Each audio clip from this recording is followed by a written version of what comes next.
नमस्कार विद्यार्थी मित्रांनो, मी सुशील सोनवणे आपले इकॉनॉमिक्स बाय सुशील सर या यूट्यूब चॅनलमध्ये स्वागत करतो. मित्रांनो, जसं की तुम्हाला माहितीच आहे की आपण ओल्ड स्टेट बोर्डची सिरीज स्टार्ट केलेली होती. ज्याच्यामध्ये आपण 10th स्टँडर्डचं ओल्ड स्टेट बोर्ड इकॉनॉमिक्सचं कंप्लीट केलेलं होतं.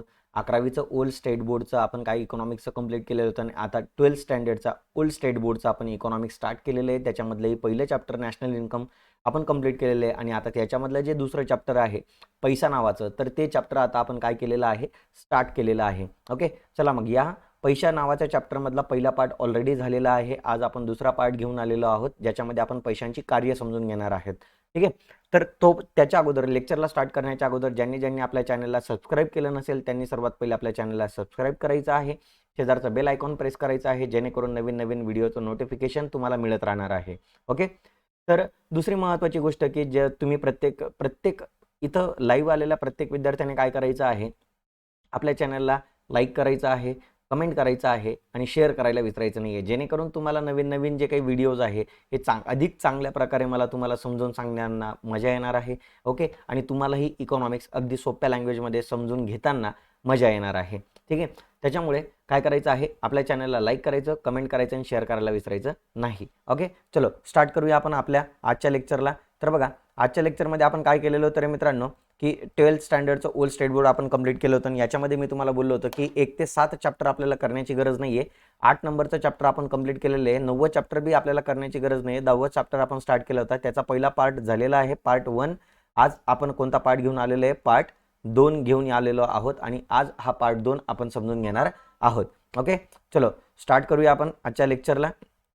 मागच्या लेक्चरमध्ये आपण काय काय बघितलेलं होतं, प्रास्ताविका बघितलेली होती, वस्तू विनिमयातील अडचणी बघितलेल्या होत्या, पैशांची व्याख्या बघितली होती, पैशांचे उत्क्रांती आणि पैशांचे प्रकार बघितलेले होते. तर हे सर्वचे जे काही आहे हे आपण पार्ट 1 मध्ये बघितलेलं होतं मित्रांनो. आणि आज आपल्याला कोणता पार्ट बघायचा आहे, पार्ट 2 बघत आहोत. या पार्ट 2 मध्ये आपण काय बघणार आहोत,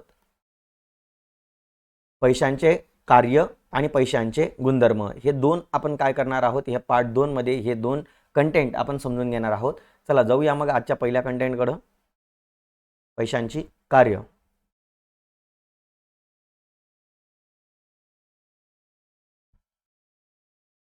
चलो बघा, पैशांची कार्य. आधुनिक अर्थव्यवस्थेमध्ये पैसा अनेक अत्यंत महत्त्वाच्या भूमिका बजावत असतो. सामान्यपणे पैशाचे जे काही कार्य आहेत त्याला 3 गटांमध्ये आपल्याला वर्गीकृत करता येतं. पहिलं जे आहे प्राथमिक कार्य, प्रायमरी फंक्शन्स. दुसरं आहे सेकंडरी फंक्शन्स, दुय्यम किंवा सहाय्यक कार्य म्हटलं जातं. आणि तिसरं आहे प्रातिनिधिक किंवा अनुषंगिक किंवा आकस्मिक कार्य असं म्हटलं गेलेलं आहे. हे तिन्ही कार्य आता आपल्याला डिटेलमध्ये समजून घ्यायचं आहे. त्याच्यामधलं पहिलं जे कार्य प्राथमिक कार्य ते आता आपण समजून घेऊया. प्राथमिक कार्यांमध्ये पहिलं जे महत्त्वाचं कार्य आहे मित्रांनो, ज्याला म्हटलं जातं विनिमयाचं माध्यम म्हटलं जातं.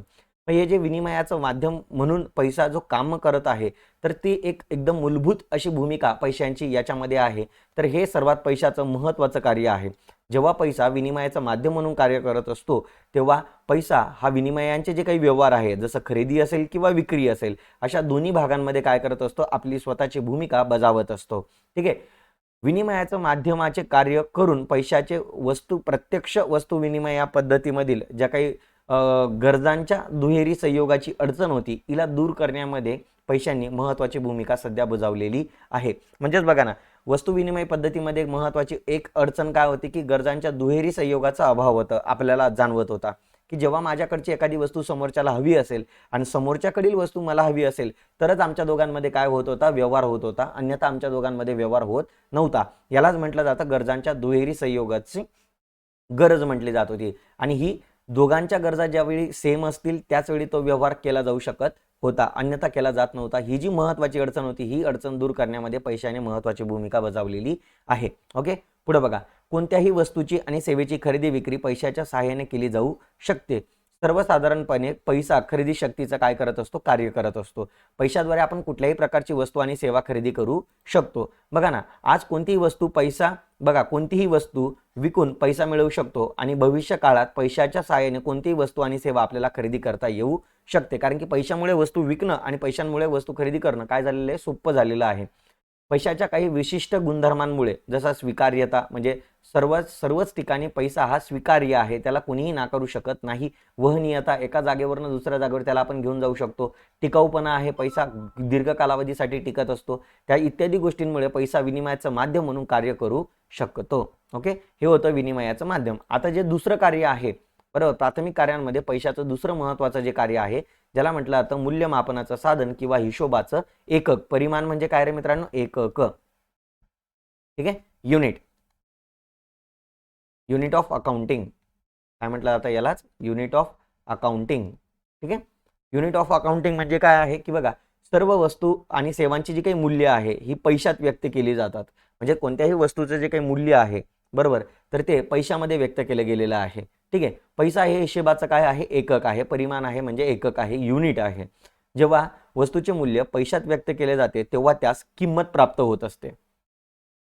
फॉर एक्झाम्पल, ही जी बॉटल आपण तयार केलेली, हिचं काहीतरी मूल्य आहे आणि याचं मूल्य आपण डिफाईन करण्यासाठी पैसा हे एकक वापरलेलं आहे. ठीक आहे, पुढे बघा, यामुळे सर्व वस्तूंच्या मूल्यांची तुलना करता येणं काय आहे? सोपं आहे. विविध वस्तूंच्या किमतींची तुलना करून वस्तूंचे सापेक्ष मूल्य आपल्याला मोजता येतं. जसं फॉर एक्झाम्पल, एका टेबलची किंमत 2000 रुपये आहे आणि एका खुर्चीची किंमत जर 500 रुपये असेल, तर आपण असं म्हणू शकतो की एका टेबलचे जे काही मूल्य आहे ते 4 खुर्च्यांच्या मूल्यां एवढंच आहे. बरोबर, याचा अर्थ आपल्याला इथं दोन वस्तूंची तुलना करणं देखील काय झालेलं आहे? पॉसिबल झालेलं आहे. वस्तू आणि सेवा विविध परिमाणांमध्ये काय केल्या जात असतात? मोजल्या जात असतात. जसं आपण पाणी लिटरमध्ये मोजत आहोत, ठीक आहे की नाही? काही वस्तू किलोग्राममध्ये मोजत आहोत आपण. पुढे बघा, पैसा अस्तित्वात नसताना 1 किलो साखरेचं जे काही मूल्य आहे ते काही लिटर दूध किंवा काही मीटर कापड याच व्यक्त करणं काय होतं? अवघड होतं. ही बार्टर सिस्टीम मधली वस्तू विनिमय पद्धतीमधली सर्वात मोठी अडचण होती. बरोबर, जेव्हा या सर्व वस्तूंच्या किमती हिशेबाचे परिमाण म्हणजेच एकक असलेल्या पैशात व्यक्त केल्या जातात तेव्हा ही अडचण दूर होऊन जाते. समजा आपण म्हटलं की साखरेला आपण काहीतरी मूल्य दिलं, 1 किलो साखरेला काहीतरी मूल्य दिलं, 1 लिटर दुधाला काहीतरी मूल्य दिलं, आपण काही मीटर कापडाला आपण काहीतरी किंमत दिली, बरोबर की नाही? तर या सगळ्या किमती मेजर केल्यानंतर आपण सेम किमतीद्वारे सेम वस्तूंचा आपण काय करू शकत होतो? आता अदलाबदली करू शकतो. प्रत्येक देशात प्रमाणित पैसा असतो किंवा मौद्रिक परिमाण असतो, म्हणजे एक सारखं एकक असतं की ज्या एककामध्ये आपण वस्तू आणि सेवांची देवाणघेवाण करू शकतो, ज्यामध्ये मूल्य व्यक्त केली जातात किंवा मोजली जातात. फॉर एक्झाम्पल, अमेरिकेमध्ये जे काही वस्तू आणि सेवांची खरेदी विक्री केली जाते ती डॉलरमध्ये केली जाते, यूकेमध्ये स्टर्लिंग पाऊंडमध्ये केली जाते, जपानमध्ये येनमध्ये केली जाते, तर भारतात रुपयामध्ये हे काय केले जात असतात? वस्तू आणि सेवांचे हिशोब केले जात असतात. सर्व प्रकारचे उत्पन्न, खर्च, सर्व प्रकारची जिंदगी म्हणजे मालमत्ता, ॲसेट म्हणजेच काय? ॲसेट, बरोबर, व देणी. या देणी सरकारचा काय आहे? अर्थसंकल्प इत्यादी ज्या काही गोष्टी आहे या पैशांमध्येच काय केल्या जात असतात? व्यक्त केल्या जात असतात, की जो हिशोबाचा काय आहे? एक एकक आहे. ओके, नेक्स्ट, आता पैशाची जी कोणती कार्य बघत आहोत आपण? दुय्यम कार्य बघत आहोत. म्हणजे प्राथमिक कार्यांमध्ये दोनच कार्य आहे. बघा, प्राथमिक कार्यांमध्ये दोनच कार्य आहे. एक काय होतं? हिशोबाचं एकक आहे,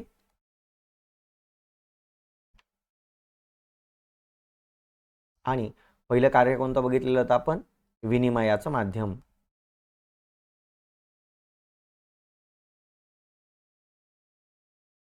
ठीक आहे, चलो आता कोणतं कार्य बघायचे आपल्याला? दुय्यम कार्य बघायची आहे किंवा सहाय्यक कार्य बघायची आहे, सेकंडरी फंक्शन्स बघायची आहे पैशाची.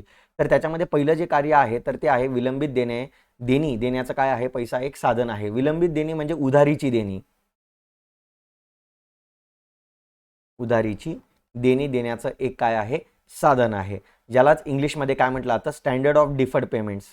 ज्यालाच इंग्लिशमध्ये काय म्हटलं जातं? Standard of deferred payment.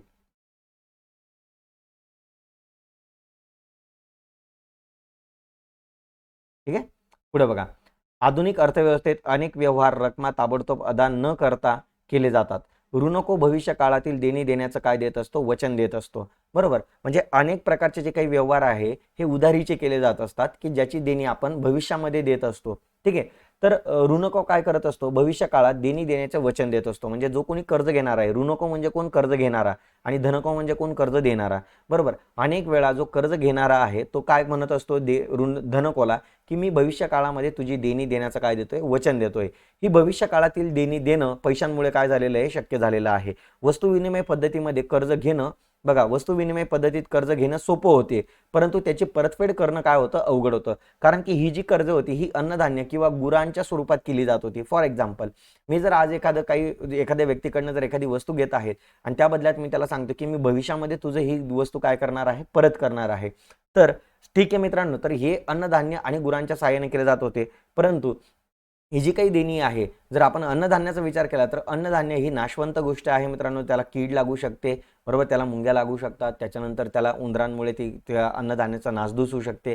त्याच्यामुळे भविष्यातील देणी देणं काय होऊन जातं मित्रांनो, अवघड होऊन जात होतं.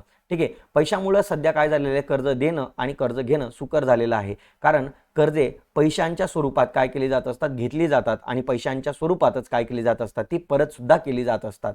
सर्वसाधारणपणे स्वीकार्यता आणि अन्य वस्तूंच्या तुलनेत मूल्यांची स्थिरता, टिकाऊपणा इत्यादी वैशिष्ट्यांमुळे विलंबित देणी देणं हे पैशाचं काय आहे, एक महत्वाचं कार्य आहे. ठीक आहे, पुढे जाऊया. दुसरं जे काही कार्य आहे ते आहे मूल्य संचयनाचं कार्य आहे. पैसा मूल्य संचयनाचं कार्य करतो, म्हणजेच वर्तमान काळातील गरजांची पूर्तता करण्याबरोबरच भविष्य काळातील गरजांची पूर्तता करण्याची तरतूद करण्यासाठी देखील पैशांची आवश्यकता असते. यासाठी चालू उत्पन्नातून बचत करणं काय असते, गरजेचे असते. जर मला भविष्यात एखादा खर्च करायचा असेल तर आज मला काय करावं लागणार आहे, आज मला जे काही उत्पन्न मिळणार आहे त्याच्यामधला काही हिस्सा मला काय करून ठेवावा लागणार आहे, बचत करून ठेवावा लागणार आहे. पैशांच्या माध्यमातून अत्यंत सुलभपणे काय केली जाऊ शकते, बचत केली जाऊ शकते. लॉर्ड बघा, जॉन मेनॉर्ड केन्स यांनी पैशाला वर्तमान व भविष्य काळातील दुवा मानलं गेलेलं आहे. काय म्हटलेलं आहे, जॉन मेनॉर्ड केन्स यांनी पैशाला वर्तमान काळ आणि भविष्य काळ याच्यामधला काय मानला गेलेला आहे, दुवा मानलेला आहे. पैसा मूल्य संचयनाचं काय करत असतो, कार्य करत असतो. कारण पैशांमध्ये काय असते, खरेदी शक्ती असते. पैशामध्ये कुठल्याही वस्तू किंवा सेवेची खरेदी करण्याची त्याच्यामध्ये काय असते, क्षमता असते. पैशाच्या साहाय्याने आपण जमीन खरेदी करू शकतो, घर खरेदी करू शकतो किंवा इतर ज्या काही मालमत्ता आहे, शेअर्स आहे, बॉन्ड्स आहे, डिबेंचर्स आहेत, यांसारख्या ज्या काही वित्तीय जिंदगी आहेत म्हणजे वित्तीय मालमत्ता आहेत, या आपण खरेदी करता येऊ शकतात. ठीक आहे, पुढे बघा. आणि लास्ट काय आहे, मूल्य हस्तांतरणाचं साधन आहे. आज विविध देश संस्था यामध्ये व्यापाराचा विस्तार झालेला आहे. त्यामुळे एका ठिकाणाहून दुसऱ्या ठिकाणी खरेदी शक्तीचे हस्तांतरण करणं सध्या काय आहे, आवश्यक ठरते. पैसा हे कार्य अत्यंत सुलभपणे करत असतो. पैशांमुळे खरेदी शक्तीचे हस्तांतरण एका ठिकाणाहून दुसऱ्या ठिकाणी करणं फार काय झालेलं आहे, इझी झालेलं आहे. आता तर पैसा आलेला आहे, डिजिटल वॅलेट्स आलेले मित्रांनो. आज आपण इथं बसल्या बसल्या अमेरिकेमधील व्यक्तीचं देखील देणं करू शकतो. ठीक आहे का नाही. त्याच्यामुळे काय झालेलं आहे मित्रांनो, की सध्या मूल्य हस्तांतरणासाठी पैसा हा खूप महत्त्वाचा झालेला आहे. पुढे बघा, उदाहरणार्थ एका ठिकाणची इमारत किंवा शेतजमीन यांसारखी वास्तव जिंदगी विकून त्याच पैशांच्या सहाय्याने दुसरीकडे आपल्याला इमारत किंवा शेतजमीन विकत घेता येऊ शकते. ओके, पुढे बघा. आता पैशाची जी कोणती कार्य बघायची आपल्याला, अनुषंगिक कार्य किंवा आकस्मिक कार्य म्हटलं जातं. प्राध्यापक किनले यांच्या मते काय म्हटलं गेलेलं आहे बघा, आधुनिक काळामध्ये पैसा काही अनुषंगिक कार्यही करत असतो. जसं पैशाची काही अनुषंगिक आणि आकस्मिक कार्य पुढील प्रमाणे दिलेली आहेत. त्याच्यातलं पहिलं जे महत्त्वाचं कार्य आहे मित्रांनो, तर ते आहे राष्ट्रीय उत्पन्नाचं मापन करणं व विभाजन करणं. सिंपल गोष्ट आहे मित्रांनो, की पैशांमुळे राष्ट्रीय उत्पन्नाचं मापन आणि विभाजन करणं काय झालेलं आहे, शक्य झालेलं आहे. देशांमध्ये एका वर्षाच्या कालावधीमध्ये असंख्य वस्तू आणि सेवांचे उत्पादन केले जाते.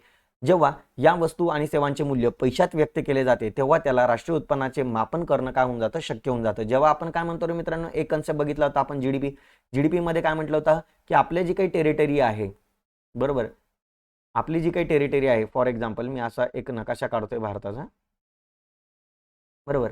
तर समजून घ्या मित्रांनो, इथं भारताचा मी काय काढलेला आहे, नकाशा काढलेला आहे.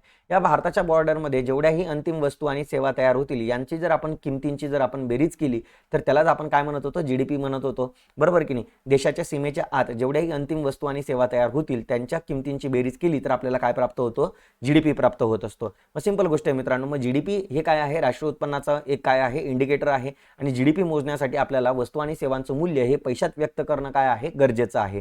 पुढे बघा, उत्पादनासाठी भूमी असेल, श्रम असेल, भांडवल असेल, संयोजक असेल, उद्योजक असेल, या उत्पादनाच्या घटकांचं योगदान असतं. त्यामुळे या हे जे काही उत्पादनाचे जे काही घटक आहे यांच्या मालकांना आपल्याला काहीतरी मोबदला द्यावा लागतो. जसं भूमीच्या मालकाला खंड दिला जातो, श्रमाच्या मालकाला वेतन दिलं जातं, भांडवल गुंतवणूक करणाऱ्याला व्याज दिलं जातं आणि संयोजकाला उद्योजकाला नफा दिला जातो. हे त्यांना मिळणार काय आहे, घटक उत्पन्नाचं काय आहे, एक्झाम्पल आहे. ते सुद्धा कशाच्या स्वरूपात व्यक्त केलं जात असतं मित्रांनो, पैशांच्या स्वरूपातच व्यक्त केलं जातं.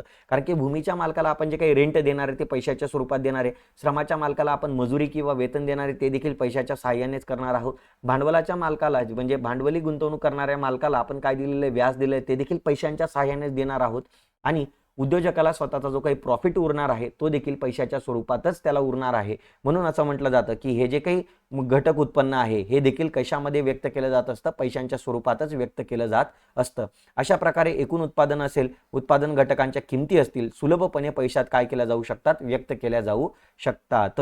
ठीक आहे, नेक्स्ट बघा आता पतपैशाचा आधार. आधुनिक अर्थव्यवस्था पतपैशावर आधारलेली आहे. व्यापारी बँका त्यांच्या जवळील रोकडीच्या आधारावर पतपैशाची काय करत असतात, निर्मिती करत असतात. पैशांशिवाय पतपत्रांचा वापर होऊ शकत नाही.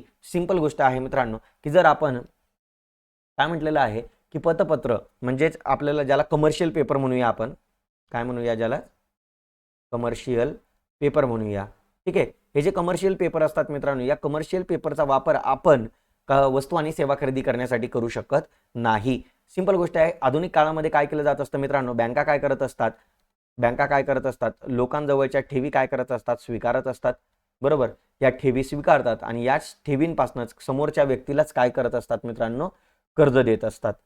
बरोबर, आणि कर्जे वाटून जो काही पैसा ते अर्थव्यवस्थेमध्ये वाढवत असतात त्यालाच काय म्हटलं जात असतं, पतपैसा म्हटला जात असतो. ठीक आहे, मग व्यापारी बँका त्यांच्याजवळ रोकडीच्या आधारावर पतपैशाची काय करत असतात, निर्मिती करत असतात. त्यांच्याजवळ रोख रक्कम कुठून येते मित्रांनो, की लोक काय करत असतात, त्यांच्याजवळचा पैसा ठेवींच्या स्वरूपात कुठे ठेवत असतात, बँकांमध्ये ठेवत असतात आणि याच रोख प्रकारच्या ठेवींमधून बँका काय करत असतात, व्यक्तींनाच काय करत असतात, कर्जांच्या स्वरूपात काय करत असतात, तोच पैसा काय करत असतात, वाटत असताना या वाटलेल्या पैशालाच काय म्हटलं जात असतं मित्रांनो, पतपैसा म्हटला जात असतो. ओके, उदाहरणार्थ खात्यात शिल्लक असल्याशिवाय खात्यावर धनादेश काढला जाऊ शकत नाही.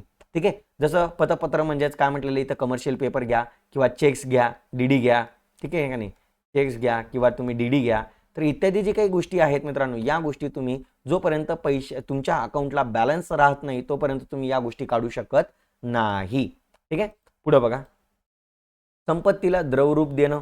याचा अर्थ काय मित्रांनो, बघा, पैसा ही सर्वाधिक प्रवाही जिंदगी मानली जाते, म्हणजे मालमत्ता मानली जाते, ॲसेट मानली जाते.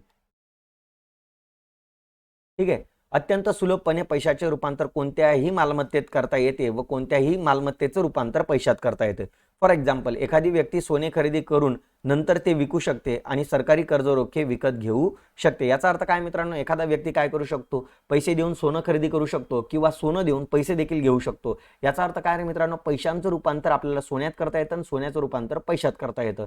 किंवा एखादा व्यक्ती काय करू शकतो की स्वतःच्या पैशांद्वारे काय करू शकत असतो, कंपन्यांचे शेअर्स, बॉन्ड, डिबेंचर्स याच्यामध्ये तो काय करू शकतो, इन्व्हेस्ट करू शकतो. म्हणजे स्वतःच्या पैशांचं रूपांतर तो शेअर्स, बॉन्ड, डिबेंचर्स मध्ये करू शकतो आणि यांनाच परत विकून तो काय करू शकतो, पुन्हा ते शेअर्स, बॉन्ड, डिबेंचर्स विकून त्याचं रूपांतर तो पैशात करू शकतो. याचा अर्थ काय म्हटलेलं आहे मित्रांनो, कोणत्याही वस्तूचं रूपांतर आपल्याला पैशात करता येतं आणि पैशाचं रूपांतर आपल्याला कोणत्याही प्रकारच्या भांडवली मालमत्तेमध्ये आपल्याला करता येऊ शकतं. ठीक आहे, पैशांच्या प्रवाहीपणामुळे भांडवलाची गतिक्षमता काय होऊन जाते, वाढून जाते. एखाद्या तोट्यात चालणाऱ्या उद्योगातील भांडवल दुसऱ्या एखाद्या फायदेशीर उद्योगामध्ये आपल्याला गुंतवता येऊ शकतं. एखाद्या कमी उत्पादक वापराकडून अधिक उत्पादक वापरासाठी भांडवल वापरले जाऊ शकते. त्याच्यामुळे संपत्तीला द्रवरूप देणं हे पैशांमुळे सोपं झालेलं आहे. ओके, पुढे बघा, सीमांत उपयोगिता व सीमांत उत्पादकता किमतींबरोबरच समान करणे. म्हणजेच काय म्हटलेलं बघा मित्रांनो, सर्व वस्तू आणि सेवांच्या तसेच उत्पादन घटकांच्या किमती पैशात व्यक्त केलेल्या असतात. त्याच्यामुळे उपभोक्त्याला त्याने खरेदी केलेल्या वस्तूची सीमांत उपयोगिता आणि त्या वस्तूची किंमत यांची तुलना करता येत असते. या तुलनेवर आधारित उपभोक्ते विविध वस्तूंवर अशा प्रकारे खर्च करू शकतात की ज्यामुळे प्रत्येक वस्तूची किंमत त्या वस्तूच्या सीमांत उपयोगिते एवढीच असली पाहिजे. म्हणजे त्या वस्तूची जेवढी गरज आहे तेवढाच त्या वस्तूवर आपण काय केला पाहिजे, खर्च केला पाहिजे. हे देखील आपल्याला या पैशांमुळे कळत आहे. ठीक आहे, पुढे बघा, खंड, वेतन, व्याज यासारख्या उत्पादक घटकांना दिलेल्या किमतीची तुलना उत्पादक या घटकांच्या सीमांत उत्पादकतेशी म्हणजे उत्पादन घटकाच्या प्रत्येक जादा मात्रेच्या वापरामुळे एकूण उत्पादकतेत होणारा जो काही बदल आहे, बरोबर, तर यासोबत आपल्याला करता येत असते. पुढे बघा, उत्पादन घटकांची सीमांत उत्पादकता त्यांच्या किमतींबरोबरच समान करून उत्पादक महत्तम नफा कमवण्याचा काय करत असतात, प्रयत्न करत असतात. ठीक आहे. पुढे बघा, समग्र लक्षी आर्थिक चलांचे मापन करणं, म्हणजेच ज्या काही मॅक्रो इकॉनॉमिक्स कन्सेप्ट आहे, काय आहे, मॅक्रो इकॉनॉमिक कन्सेप्ट्स आहेत,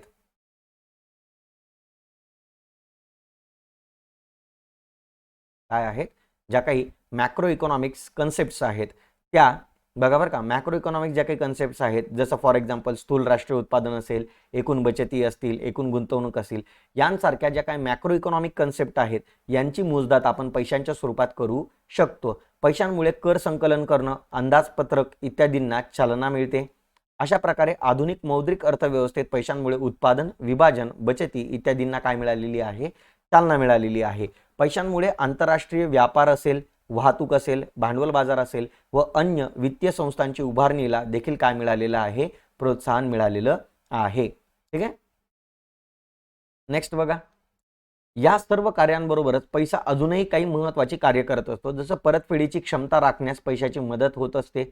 व्यक्ती व संस्थेच्या प्राधान्यक्रमानुसार पैसा कोणत्याही उद्दिष्टांच्या पूर्ततेसाठी वापरता येतो. फॉर एक्झाम्पल, भविष्य काळात घर घेण्यासाठी म्हणून केलेली जी काही बचत आहे ती बचत किंवा मुलांच्या उच्च शिक्षणासाठी वापरली जाऊ शकते. याचा अर्थ काय, मी जर भविष्यामध्ये मला घर घेण्यासाठी जर केलेली बचत असेल, ती बचत मी फक्त घर घेण्यासाठीच खरेदी करू म्हणजे तिचा वापर करू शकत नाही, तर तिचा वापर मी मुलांच्या उच्च शिक्षणासाठी देखील करू शकतो. ठीक आहे. प्राध्यापक ग्रॅशम यांनी म्हटलेलं आहे की ह्या कार्याला ऐच्छिकतेचा वाहक असं म्हटलं गेलेलं आहे. पैशाचं हे जे काही कार्य आहे यालाच काय म्हटलेलं आहे, ऐच्छिकतेचा वाहक म्हटलेला आहे. इच्छेनुसार आपण साठवलेला पैसा काय करू शकतो, यूज करू शकतो. यालाच काय म्हटलं जातं, ऐच्छिकतेचा वाहक म्हटला जातो. ठीक आहे. किंमत यंत्रणेचा आधार म्हणून सर्व वस्तू व उत्पादक घटकांच्या किमती पैशात व्यक्त केलेल्या असतात. किंमत यंत्रणेच्या सहाय्याने उत्पादन कशाचे करायचे, किती करायचे, कसे करायचे हे निर्णय घेतले जाऊ शकतात. ठीक आहे. पुढे बघा मित्रांनो, आता आपल्याला काय बघायचे, पैशांचे काही महत्त्वाचे गुणधर्म बघायचे आहेत, कॅरेक्टरिस्टिक्स बघायचे आहेत. ठीक आहे. पुढे बघा, कोणतीही वस्तू पैसा म्हणून कार्य करू शकत नाही. जी वस्तू पैसा म्हणून कार्य करते तिच्या अंगी काही गुणधर्म किंवा काही वैशिष्ट्य असणं फार आवश्यक आहे. पहिलं एक आहे सार्वत्रिक स्वीकार्यता, म्हणजे जी वस्तू पैसा म्हणून कार्य करते ती वस्तू सर्वांनी विनिमयासाठी काय केली पाहिजे, वापरली पाहिजे. यालाच सार्वत्रिक स्वीकार्यता म्हटलं जातं. विभाज्यता, पैसा म्हणून वापरल्या जाणाऱ्या वस्तूचे 5 रुपये, 10 रुपये, 50 रुपये इत्यादी लहान लहान मूल्यांच्या वर्गांमध्ये विभाजन करता आलं पाहिजे. ठीक आहे. दुसरं आहे टिकाऊपणा, ड्युरेबिलिटी. ती वस्तू दीर्घकाळासाठी टिकाऊ असली पाहिजे. उदाहरणार्थ धातूची नाणी कागदी चलनी नोटांपेक्षा जास्त टिकाऊ असतात. ठीक आहे. नेक्स्ट, सुज्ञेयता. सुज्ञेयता म्हणजे काय आहे की जी वस्तू पैसा म्हणून वापरली जाते ती चटकन ओळखता आली पाहिजे व इतर वस्तूंपासून तिचे वेगळेपण दिसले पाहिजे. म्हणजेच काय, सिंपल गोष्ट आहे, तिला लगेचच आपल्याला ओळखता आली पाहिजे आणि इतर वस्तूंपेक्षा तिचं वेगळेपण हे दिसलं पाहिजे. याला सुज्ञेयता म्हणतात. वहनीयता, ती वस्तू म्हणजे जी वस्तू पैसा म्हणून कार्य केली जाणार आहे तिचं एकीकडून दुसरीकडं विनिसायास किंवा कोणत्याही खर्चाशिवाय, गैरसोयीशिवाय वाहून नेता आली पाहिजे. उदाहरणार्थ कागदी चलनी ज्या काही नोटा आहेत त्या अगदी सुलभपणे आपण एका ठिकाणाहून दुसऱ्या ठिकाणी नेऊ शकतो. त्यांच्यामध्ये कमी आकारात जास्त मूल्य सामावण्याची शक्ती असते. उदाहरणार्थ 500 रुपये, 1000 रुपयाच्या नोटा, की ज्यांच्यामध्ये आपण एकच नोट घेऊन आपण जास्तीत जास्त रक्कम तिच्याद्वारे अदा करू शकतो. ठीक आहे. पुढे बघा, एक जिन्सीपणा. एकाच मूल्याच्या पैशामध्ये आकार, दर्जा इत्यादींवर आधारित एक जिन्सीपणा असावा. म्हणजेच काय आहे, समजा 10 रुपयाची जर नोट असेल तर तिचं एक समान काय असलं पाहिजे, आकार असला पाहिजे तिचा. नाहीतर काय असणार, समजा 10 रुपयाच्या नोटे जर 10 वेगवेगळे आकार असतील तर विश्वास बसणार नाही लोकांचा की कोणत्या आकाराची नोट आपल्याला वापरायची आहे. त्याच्यामुळे इथं काय म्हटलेलं आहे, एक जिन्सीपणा असला पाहिजे की एका मूल्याचं जी काही रक्कम, एका मूल्याची जी काही नोट असणार आहे, बरोबर, तर तिचं आकार जे काही आहे ते समान असलं पाहिजे, तिचं आकाराचा दर्जा समान असला पाहिजे. पुढे बघा, मूल्य स्थिरता. पैशाचं जे काही पैसा म्हणून जी काही वस्तू वापरली जाणार आहे तिचं मूल्य साधारणपणे काय असलं पाहिजे, स्थिर असलं पाहिजे. एवढे काय आहेत मित्रांनो महत्त्वाचे काय आहे कॅरेक्टरिस्टिक्स आहे, जे मग कुठली वस्तू जी या कॅरेक्टरिस्टिक फॉलो करत असेल तिला आपण पैसा म्हणू शकतो. ठीक आहे, पुढे बघा. मग आता इथं दिलेलं आहे विनिमयाचं माध्यम हे पैशाचं कोणतं कार्य आहे, तर प्राथमिक कार्य आहे. पुढे बघा, डॅश डॅश नाण्यांचे अंतर्गत मूल्य त्यांच्या दर्शनी मूल्यापेक्षा कसे असतात, कमी असतात. ज्यांना आपण काय म्हणतो मित्रांनो, गौण नाणी म्हणतो. कारण की ज्यांचं अंतर्गत मूल्य कसं असतं त्यांच्या दर्शनी मूल्यापेक्षा कसं असतं, कमी असतं. सर्वाधिक प्रवाही जिंदगी हे कोणाला मानलं गेलेलं आहे, पैशांना मानलं गेलेलं आहे. पुढे बघा, वस्तू विनिमयातील जे काही अडचणी आहे या डॅश डॅश उदयांमुळे काय झालेल्या आहे, दूर झालेल्या आहे. पैशांच्या उदयामुळे काय झालेल्या आहे, दूर झालेल्या आहेत. विकासाच्या सुरुवातीच्या टप्प्यात डॅश डॅश याचा वापर केला गेला. कोणाचा वापर केला गेलेला होता, वस्तू पैशाचा काय केला गेलेला होता, वापर केला गेलेला होता. ठीक आहे, पुढे बघा, जोड्या लावा. आता इथं काय म्हटलेलं आहे, आपल्याला ज्या ज्या सिंपल